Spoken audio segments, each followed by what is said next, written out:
Morning student, this is third lecture of class 10th IT and we are covering our first chapter, web applications. In our previous lectures we have covered two sessions. One is accessibility options and other one is networking fundamentals. In this lecture we will cover three sessions. All of these are very short sessions, so we will try to cover all these sessions in this single lecture. So in this lecture we will cover session 3, introduction to instant messaging, session 4, chatting with a contact on Google Talk, session 5, creating and publishing web pages, which are known as blogs. So starting our first session, it means session 3, introduction to instant messaging. So what is instant messaging? Instant messaging, or commonly known as IM, in my whole lecture whenever I say IM, create an image in your own mind that the term IM stand for instant messaging. So instant messaging is a form of communication over the internet that offers an instantaneous transmission of text-based messages from sender to receiver. Most IM software include the option to transfer file, audio chat, video, images, etc. So IM is generally form of communication in which message can be transmitted instantaneously and you do not have to wait for the receiver to send reply. You can get instantaneous reply also in real time. It means it is just like SMS which we send in our mobile. So instantaneous messaging also provides us such type of facility. You can also conclude WhatsApp as an instantaneous messaging software, but generally in our business environment we will use other type of software as an instant messaging software such as Microsoft Office Link, Google Talk, etc. They are widely used for commercial purpose as well as for personal purpose.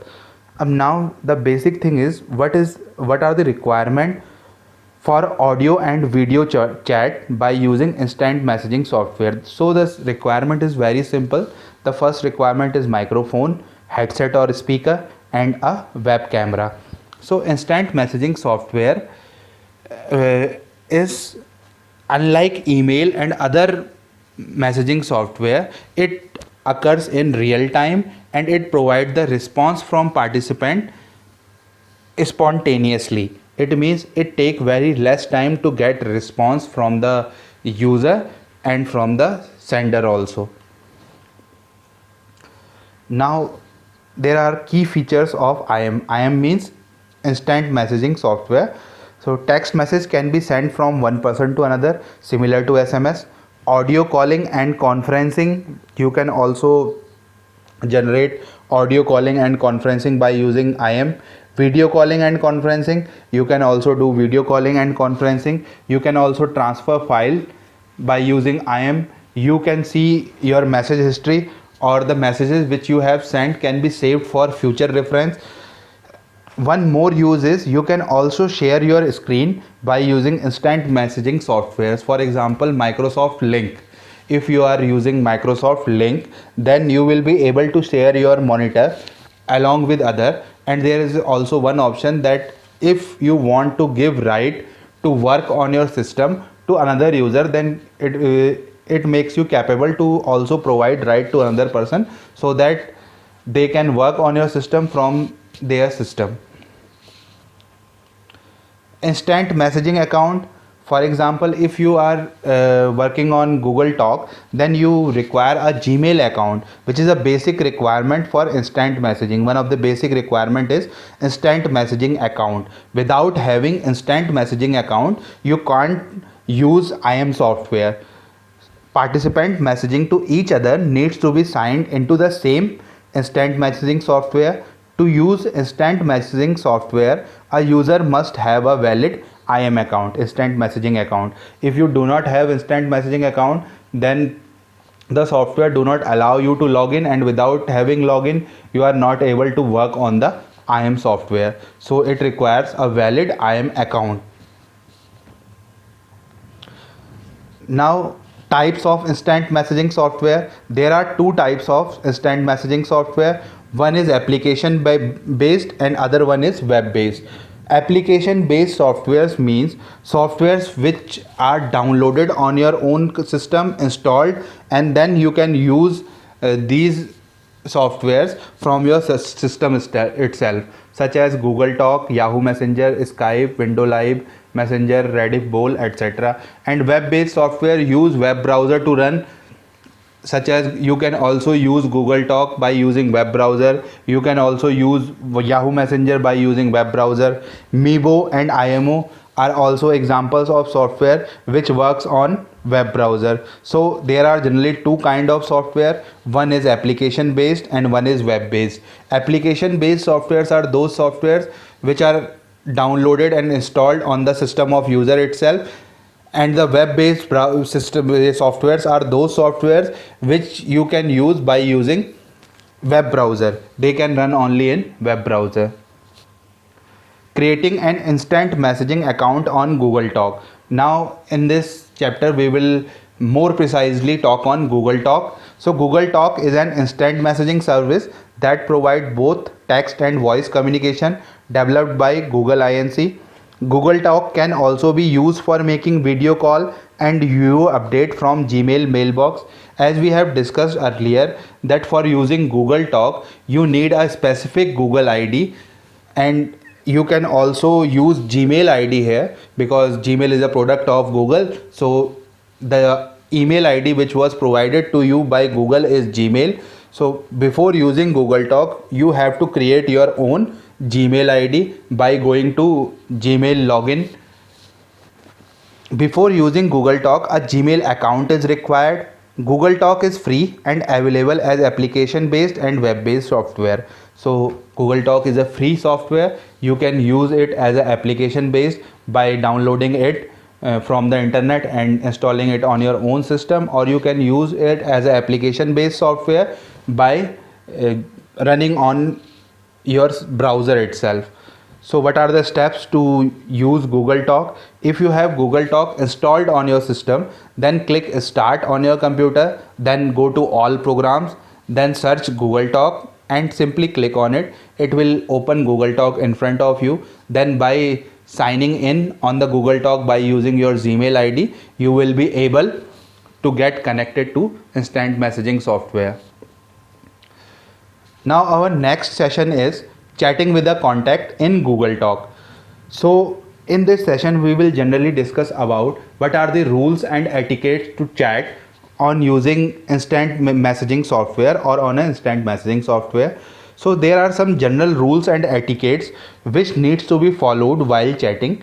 They are almost same as those apply for email. For example, if we are chatting with a contact in Google Talk, then there are certain things which we have to keep in mind and which needs to be followed properly. So these things are, first of all, message should be short and to the point. There is no need to write a long lengthy conversation by using IM. Your message should be short and up to the point.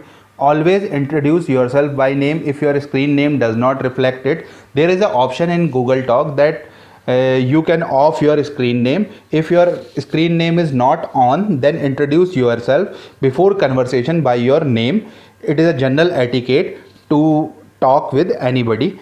Always ask if the person has time to chat first. Regardless of how important you think what you have to say is, it's not going to be well received if the recipient is busy. Before talking to anybody, just ask for the proper time.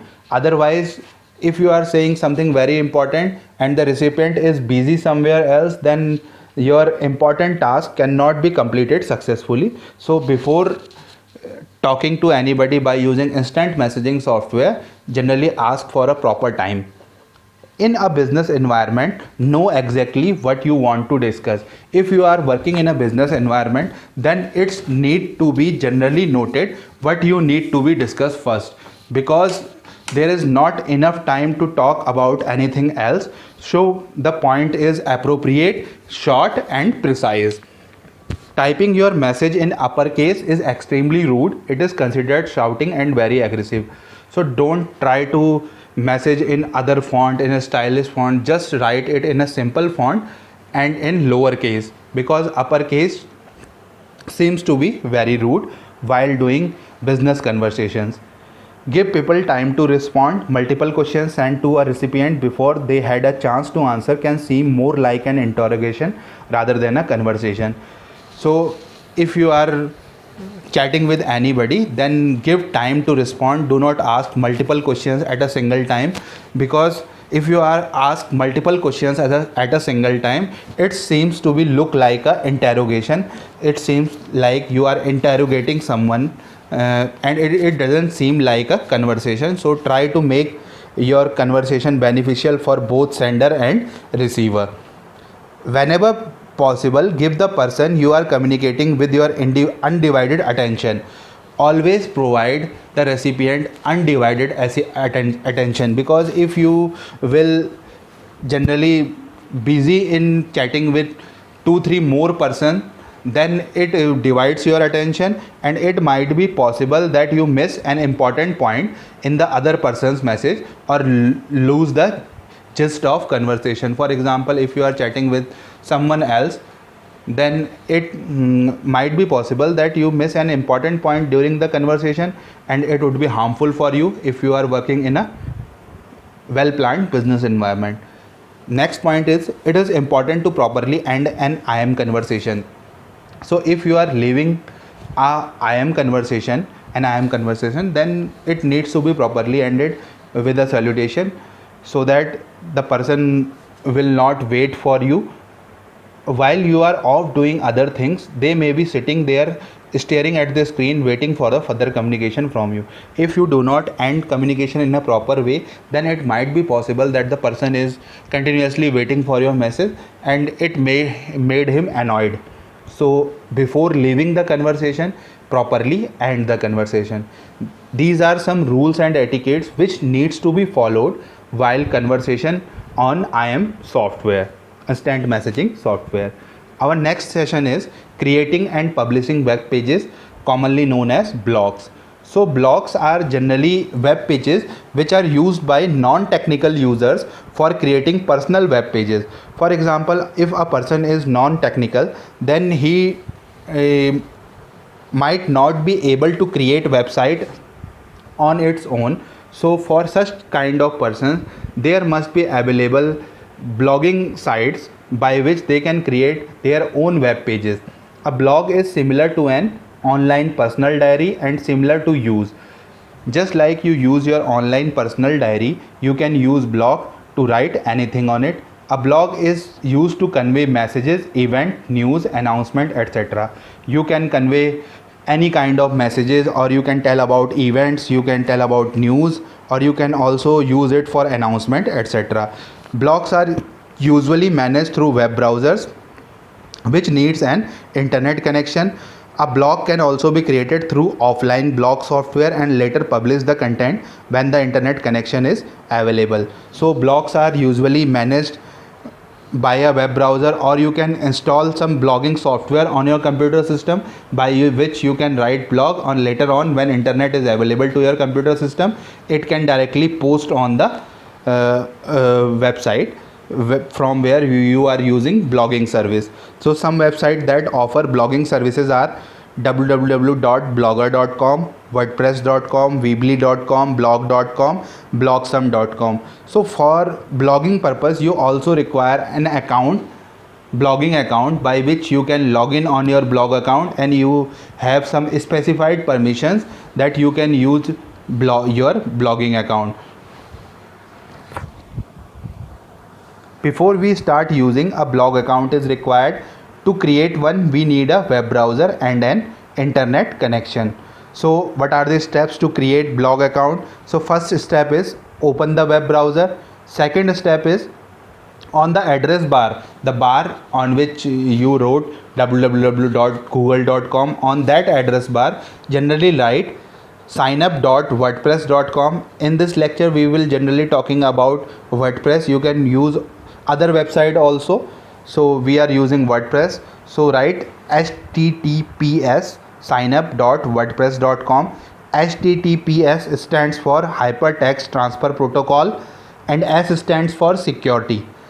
So we should now get a page with field Now we will be able to see a page with the following field: blog address, username, password, email address and language. So in the blog address field, we must have to provide a unique address to our WordPress blog. This is the address which others will use to view your blog. So you will put address here by which other person can find your blog on the internet. In the username box, you should choose a username for managing this blog. You can simply put your name also there. Password: securing our WordPress blog account with a strong password is important, and a strong password is combination of uppercase letters, lowercase letters, along with numbers, along with specific symbols. It is considered as a strong password and it was not guessed by anyone very easily. So create a strong password. Then it requires an email account. You must have to provide your email address here, because when you click on create blog, an activation link will be sent to your email address, and after clicking on that activation link, your blog account will be created. And at last you will get a language box. You can choose your language from the list given there and click on create blog. As soon as you click on create blog, an activation link will be sent to your email address, and when you click on that activation link, your blog account starts working. So this is the process, or we can say that this is the procedure how blog account is created. Now there is a basic difference. As we have talked earlier, that blogs are simply web pages and they are generally meant for non-technical users who are not able to create website on their own. So one question arises in our mind is, what is the basic difference between web page and website? They both are relevant but distinct word, because web page is a single entity and website is a combination of web pages. Web page is generally used through web browser, while website use HTTP, as we have discussed earlier, hypertext transfer protocol, and domain name system protocol used to access it. HTTP, hypertext transfer protocol, is responsible for moving of text on the internet, and DNS protocols are used to check the hardware requirement of the system which are used to run web browser or query which was sent by your system, so that after checking this you will get result based on your specific system requirements. So this is the basic difference, that web page is a single entity and website is a combination of web pages. So student, this is the end of our third lecture. There are some questions which you have to answer. Try to answer these questions and also prepare notes of this lecture along with the answer of these questions. So students, thank you.